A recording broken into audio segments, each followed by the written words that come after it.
আপনি কি জানেন, রমজানের প্রথম রাতেই আল্লাহ তাআলা অসংখ্য বান্দাকে ক্ষমা করে দেন। এই রাতেই খুলে যায় রহমতের দরজা, বন্ধ হয়ে যায় জাহান্নামের দরজা।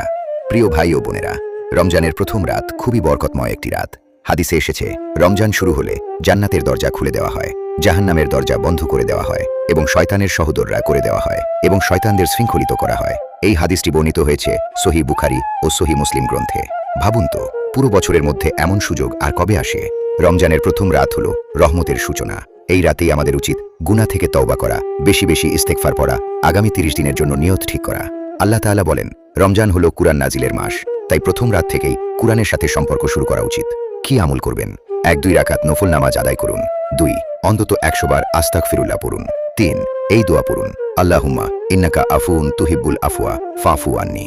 নিজের ও পরিবারের জন্য দোয়া করুন। হয়তো এটাই আমাদের জীবনের শেষ রমজান, তাই প্রথম রাত থেকেই বদলে যাই। আল্লাহ যেন আমাদের সবাইকে ক্ষমা করেন এবং পুরো রমজান কবুল করেন। আমিন।